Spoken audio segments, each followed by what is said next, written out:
진통제는 아무런 도움도 되지 않았다.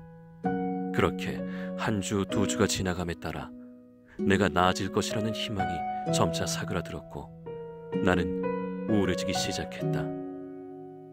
선생님은 이 병을 몰라요. 나는 그제야 환자들이 했던 이 말의 의미를 뼛속 깊이 깨달을 수 있었다. 안녕하세요. 톡 쏘는 정치의 강지영입니다. 2019년 새해 처음으로 시작하는 톡 쏘는 정치인데 안타까운 소식을 전해드리게 됐습니다.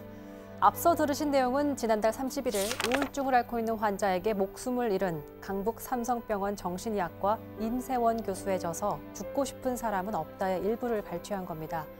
고 임세원 교수는 이른바 우울증의 명의로 알려진 분입니다. 극심한 통증으로 그 자신이 우울증을 앓게 되면서 환자의 고통을 누구보다 잘 이해하게 됐고 그런 경험과 환자 치료 연구 내용을 이 책에 담았다고 합니다.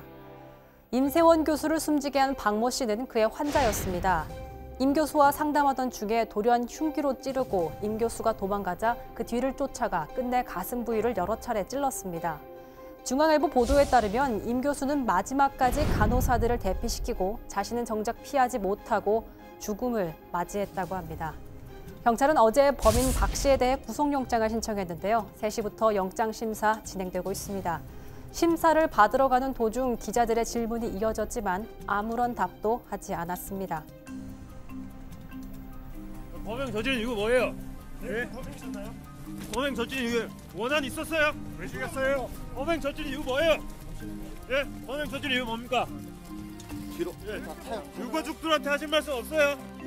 예, 유가족들한테 할 말 없어요? 범행 왜 저질렀어요? 불쌍이야 저기 끝으로. 각계에서 추모의 물결 이어지고 있습니다. 인터넷 커뮤니티와 SNS에는 추모의 그림도 퍼지고 있는데요. 대한신경정신의학회는 질환으로 고통받는 많은 이들을 돌보고 치료하고 그들의 회복을 함께 기뻐했던 훌륭한 의사이자 치유자였다면서 회고했고 의사협회도 고인의 명복을 빌었습니다. 정말로 우리 형님한테 헌신하는 분들이 있잖아요. 항상 환자에 대해서 헌신하고 본인이 또 우울증이 걸리셨었다고 합니다. 그 지인분들께서는 정말로 너무너무 마음 아파하시더라고요. 헌신하시고 뭐 얘기할 것, 형님한테 의사로서는 더 이상 바랄 게 없는 그런 분이셨다고 들었습니다. 사실 의료진을 상대로 한 폭행 사건은 이미 심각한 사회 문제로 대두됐었습니다. 지난해 11월 부산에서 경찰이 응급실 의료진을 폭행해 무리를 빚은 바 있고 지난해 7월엔 전북 익산에서 술에 취한 사람이 응급실 의사를 폭행하는 사건이 있었습니다.